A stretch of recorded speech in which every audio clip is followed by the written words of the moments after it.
Les tribunes de la presse reviennent à Bordeaux pour leur 10e édition. C'est 3 jours pour réfléchir et débattre avec cette année un thème central, celui du monde d'après dont on parle beaucoup en ce moment. On en parle avec Jean-Pierre Tucois. Bonjour à vous. Bonjour. Vous êtes donc le directeur éditorial et le créateur, le fondateur des tribunes de la presse. Vous les avez donc créées il y a 10 ans maintenant. Quel était l'objectif de départ ? C'était une demande du président du conseil régional de l'époque avec qui je travaillais, Alain Rousset, qui voulait créer un événement autour de la presse, des médias. Enfin, il ne savait pas très bien à l'époque. Donc, on avait monté ces tribunes de la presse, d'abord à Arcachon, pendant 2 ans. Et ensuite, on est revenu à Bordeaux, puisque le bassin démographique est à Bordeaux. Et depuis, l'aventure continue. Donc, 10 ans cette année. Comment vous décrirez cet événement pour quelqu'un qui ne connaît pas du tout ? Qu'est-ce que c'est finalement les tribunes de la presse ? Les tribunes de la presse, c'est assez simple. Ce sont 3 jours de débat, libres, gratuits, autour d'une idée centrale que l'on décline sous le plus d'angles possible. C'est une espèce de buffet, c'est tutti frutti. Chacun vient piocher selon ce qui l'intéresse. On parle de tout, on parle de sciences, d'économie, d'environnement, de presse. De la presse, c'est pas juste du journalisme. Non, il y a c'est pas que beaucoup de plus la que presse. ça. Ça l'était au tout début. Et maintenant, on a un petit peu changé la formule. Et c'est des débats citoyens. Tous les citoyens qui s'intéressent à la vie de la cité, ils doivent pouvoir trouver preneurs dans ces tribunes de la presse. Alors, c'est une édition un peu spéciale, déjà parce que c'est la 10e, mais aussi parce que forcément, elle se déroule à distance. Est-ce que vous pouvez nous expliquer comment ça va se passer, du coup ? C'est de façon très simple. Tout est digital, donc il n'y a plus de public. Les autres années, on faisait ça sur plusieurs lieux à Bordeaux. Cette année, donc, il y a un lieu unique, mais sans public. Et il suffit de se connecter sur n'importe quel appareil, sur n'importe quel écran. On s'enregistre, tribunedelapresse.org. Et là, vous picorez, vous intéressez selon ce qui vous plaît, quoi. 3 jours de débat. Alors, les conférences sont en live. Et puis, par ailleurs, on peut les voir aussi en replay. Alors, on l'a dit, le thème de cette année, c'est le nouveau monde qui s'offre à nous après cette crise mondiale. L'idée, c'est vraiment d'affirmer qu'il va y avoir un avant et un après Covid ? Je crois qu'on y est. D'ores et déjà, quoi. On voit bien, vous regardez le tourisme, il n'y a plus de touristes, les compagnies aériennes sont toutes au tapis, les constructeurs automobiles n'en parleront pas, le télétravail se développe. Donc il y a tout ce monde, tout ce changement de fond, enfin moi je pense.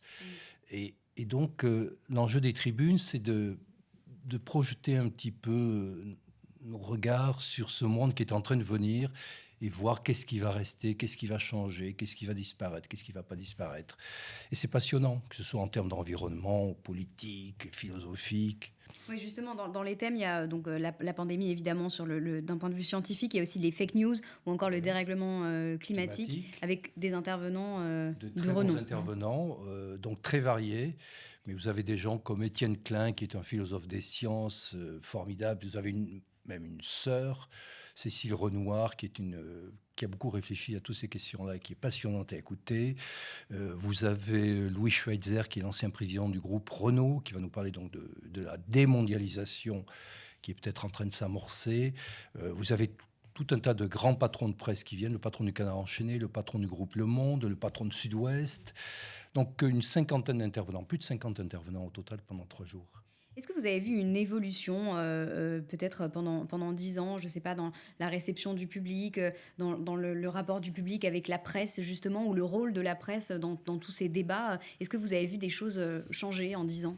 Ce que je constate, c'est que déjà les débats autour de la presse passionnent le grand public. Malgré la défiance, finalement, il y a toujours une espèce... Alors, la défiance, il faut nuancer, parce que c'est la défiance vis-à-vis de la presse écrite, principalement, beaucoup moins de la radio. La télévision aussi. Oui, la défiance n'est pas partagée, n'est pas uniforme, quoi.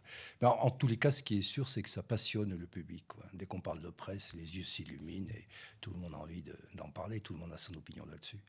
Alors ça commence tout à l'heure, aujourd'hui. Comment on fait concrètement ? Qu'est-ce qu'on va pouvoir voir aujourd'hui, par exemple, et comment on fait là si on veut assister à une conférence ? C'est très simple. Il faut avoir un ordinateur ou un smartphone. Et là, vous vous branchez sur vous tapez tribunedelapresse.org et vous allez arriver sur votre écran. Et vous pouvez regarder donc tous les débats en live. C'est gratuit. C'est gratuit. Il faut simplement s'inscrire pour pouvoir participer, poser des questions aux intervenants. Mais même si vous n'êtes pas inscrit, vous pouvez quand même avoir accès au débat. Est-ce qu'il y a une conférence, par exemple, aujourd'hui, que vous conseillez particulièrement ou qui vous tient à vous dire cœur. toutes. La première va être passionnante avec Étienne Klein. Je Ouais. pense qu'également sur la démondialisation, ça va être très bien. On fait venir plusieurs personnes qui vont nous parler de la pandémie, de l'histoire de la pandémie, d'où ça sort, tout ça. Non, je crois qu'il y a beaucoup de choses Beaucoup de choses à voir à voir. aujourd'hui, vendredi et samedi, donc sur le site lestribunesdelapresse.org. Merci beaucoup Jean-Pierre Tucois d'être venu sur notre Merci à vous. plateau. Vous restez avec nous sur TV7, l'info revient dans un instant.